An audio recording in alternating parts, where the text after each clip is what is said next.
We may not know yet exactly what causes SIDS, but we do know there are some specific factors that increase the risk that a baby will die of SIDS. We can do something about some of these factors. There are other factors that we cannot do anything about. The following risk factors have been consistently linked with SIDS. Prone sleep position, which means sleeping on the stomach, including unaccustomed tummy sleeping. Sleeping on a soft surface. Maternal smoking during pregnancy, as well as a baby's exposure to secondhand smoke after birth. Overheating. Late or no prenatal care during the mother's pregnancy. Young maternal age, meaning the baby's mother is less than 18 years old. Preterm birth, meaning the baby is born at less than 37 weeks gestation. Low birth weight of less than 5 pounds, and being male.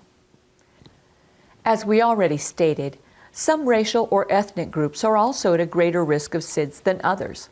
SIDS rates are 2 to 3 times higher in African American and American Indian or Alaska Native children than they are in other ethnic groups. Some of the risk factors in the list we just covered can be modified. This means that we can do something about them. For example, sleep position, sleep surface, smoke exposure, overheating, and so forth are factors that you can modify. However, there are other factors that cannot be modified. Gender and ethnicity are 2 examples. Then there are some factors that are simply more difficult to modify. 2 examples include premature birth and low birth weight. Let's turn our attention briefly to a theory that researchers believe might help explain what is happening with SIDS. This theory is known as the triple risk theory, or the triple risk model. The triple risk model is built on the idea that there are 3 interacting factors that influence how likely a child is to die of SIDS. The factors are 1. The vulnerable infant, 2. The critical development period, and 3. The external stressors. The more of these factors are present at the same time, the more likely the child is to die of SIDS. SIDS is thought to be most likely to occur when all 3 factors are present. The first factor is the vulnerable infant. A vulnerable infant is defined as one with an intrinsic developmental defect that is undetectable. This means that for some reason, certain babies are more at risk for SIDS than others. The developmental defect could be a dysfunction in the brainstem, a problem related to the baby's sleep arousal, or something of a different nature. The intrinsic developmental defects may be genetic. The second factor is the critical development period.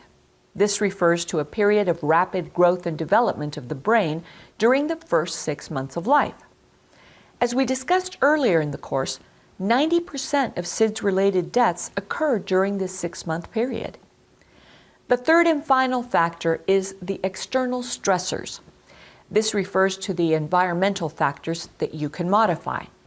These are things like sleep position, loose bedding, smoke exposure, etc. According to the AAP, the triple risk theory predicts that SIDS will be less likely to occur if one of the interacting factors can be removed. Since you can't control a baby's genetics, and all babies go through a period of rapid brain development, the factor that you can have the greatest influence on is the external stressors. Later in this course, we'll discuss specific actions you can take to help keep the babies in your care safe while they sleep. First, let's briefly explore other sleep-related causes of death that affect infants. As we've mentioned, the rate of SIDS has decreased greatly since the early 1990s. But the incidence of other sleep-related infant deaths, such as entrapment and suffocation, has increased. According to the Centers for Disease Control, about 4,000 babies die unexpectedly and suddenly each year across the nation. These are called sudden unexpected infant deaths, or SUID. Some of these deaths are due to SIDS, but others are due to other causes. Not all cases of SUID happen while babies are sleeping, but many do.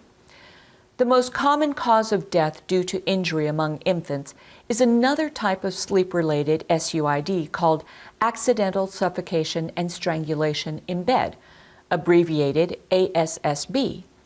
ASSB can be caused by soft bedding covering an infant's nose and mouth, another person rolling on top of or against an infant during sleep, an infant becoming wedged or entrapped between two objects, such as a mattress and a wall or bed frame, and strangulation, such as when an infant's head becomes caught between the slats of a crib.